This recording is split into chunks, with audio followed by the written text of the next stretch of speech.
Hello and welcome to another update video about Natgas. Yeah, Natgas hasn't really changed much. We're still moving in this sort of sideways pattern here. And really it has become, again, quite boring on the Natgas chart, just consolidation. I mean, remember we've had this strong downtrend, right? And basically all of this needs to be corrected now, which is happening right now. So let's talk about the two structures, if anything has changed about this chart.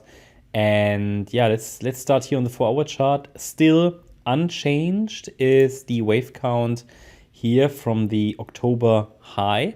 We had from this swing high that was formed around $3.60, a wave 1 to the downside, a wave 2 to the upside.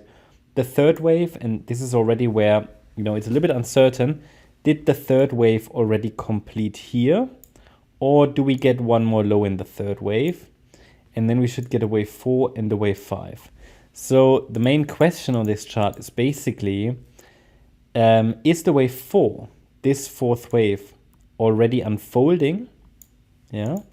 Is it already unfolding? That would mean that the larger third needed to form a low here around the 16th of February. That is absolutely possible. Then we would be in the fourth wave in a so-called flat structure. Basically, the idea would be wave 1 complete, wave 2 complete, wave 3 complete. It's not so clear due to the micro patterns here. And then we can say, okay, this is an A wave in yellow, the B wave, and we're now rallying in a C wave. Possible, likely, yeah?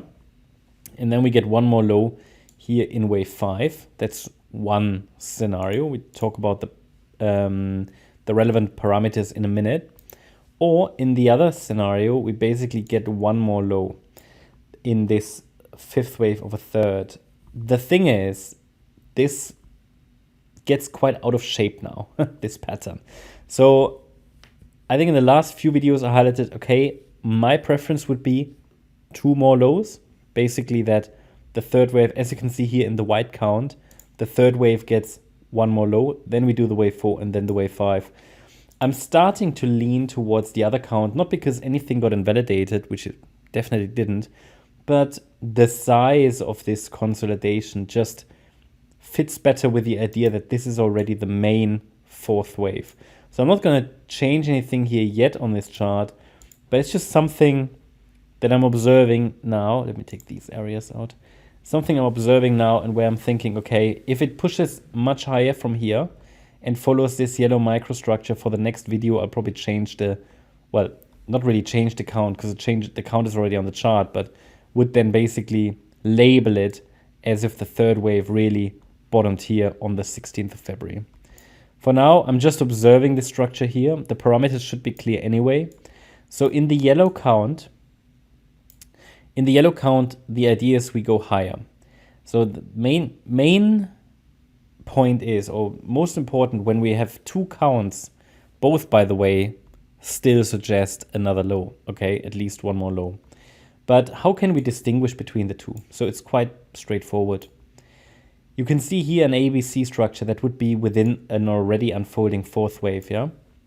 If the price gets below that B wave low, or actually already below this swing low here from the 28th of March, which was formed at $1.69. So if we see a break below $1.69, it would actually suggest that we are coming down and form one more low.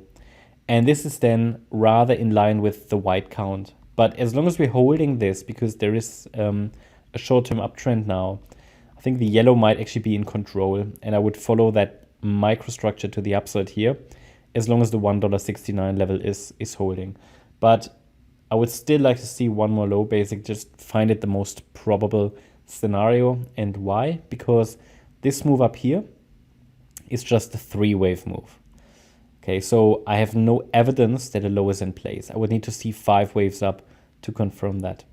Now looking at the 1 hour time frame then, the idea would be that if we really are in this extended fourth already, in the wider 4, then this is a 1-2 setup, and yeah, we should still fill in a third wave, a fourth wave, and a fifth wave, and we should get at least to $2.10. Why? Or $2.11. Why? Because this is the A wave length in yellow here between the 16th of Feb and the 5th of March. And then we go to the low of the B wave and measure the length of the C wave, and it takes us to $2.11 or higher. But that would be in the yellow count here, the next basically upside target. So I gave you the key level against which we can focus on higher, as well as the next upside target. And then please be aware that there should be structural resistance around the $2 mark as well from this previous swing high. So not much happened here, but I just want to give you a quick update about Natgas. Hope you liked the update. If you did, please hit the like button, leave a comment and subscribe. And if you're interested in daily updates about the S&P 500 as well as regular updates about stocks, then feel free to check out the S&P 500 and stock service. You'll find the link in the description. Thanks a lot for watching. Bye-bye.